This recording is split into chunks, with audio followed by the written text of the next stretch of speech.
which had seen so much, was astonished whenever it shone in her face. Close by the king's castle lay a great dark forest, and under an old lime tree in the forest was a well, and when the day was very warm, the king's child went out into the forest and sat down by the side of the cool fountain. And when she was dull, she took a golden ball and threw it up on high and caught it, and this ball was her favourite plaything. Now it so happened that on one occasion the princess's golden ball did not fall into the little hand which she was holding up for it, but on the ground beyond, and rolled straight into the water. The king's daughter followed it with her eyes, but it vanished, and the well was deep, so deep that the bottom could not be seen. On this she began to cry, and cried louder and louder, and could not be comforted. And as she thus lamented, someone said to her, "What ails thee, king's daughter? Thou weepest so that even a stone would show pity." She looked around to the side, from whence the voice came, and saw a frog stretching forth its thick, ugly head from the water. "Ah, old water splasher, is it thou?" said she. "I am weeping for my golden ball, which has fallen into the well. Be quiet, and do not weep," answered the frog. "I can help thee, but what wilt thou give me if I bring thy plaything up again?" "Whatever thou wilt have, dear frog," said she. "My clothes, my pearls and jewels, and even the golden crown which I am wearing." The frog answered, "I do not care for thy clothes, thy pearls and jewels, or thy golden crown, but if thou wilt love me, and let me be thy companion and playfellow, and sit by thee at thy little table, and eat off thy little golden plate, and drink out of thy little cup, and sleep in thy little bed, if thou wilt promise me this, I will go down below and bring thee thy golden ball up again." "Oh, yes," said she, "I promise thee all thou wishest, if thou wilt but bring me my ball back again." She, however, thought, "How the silly frog does talk.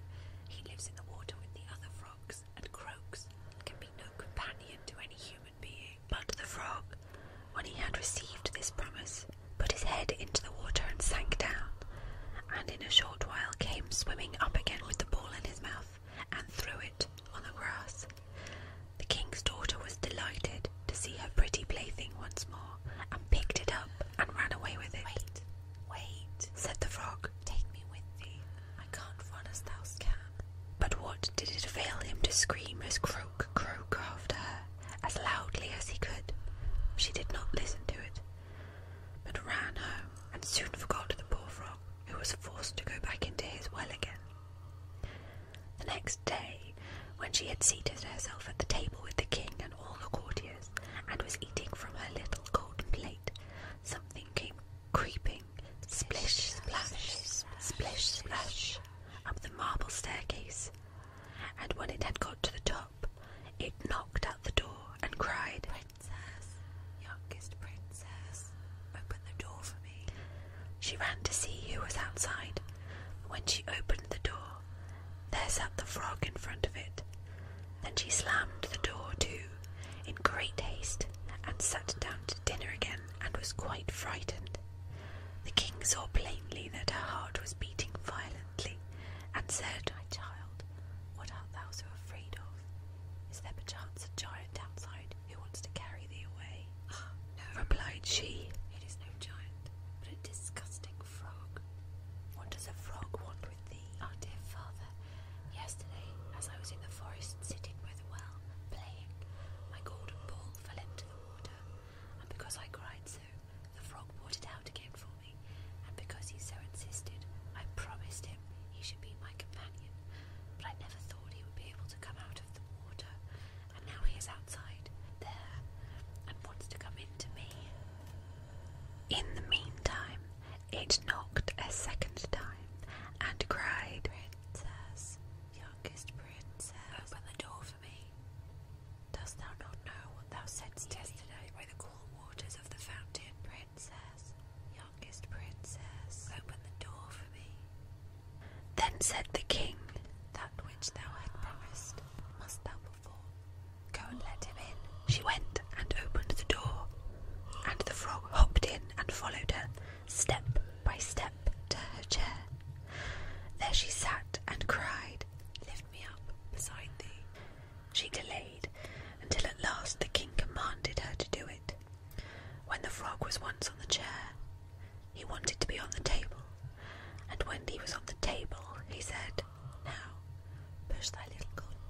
of the cold frog, which she did not like to touch, and which was now to sleep in her pretty little clean bed.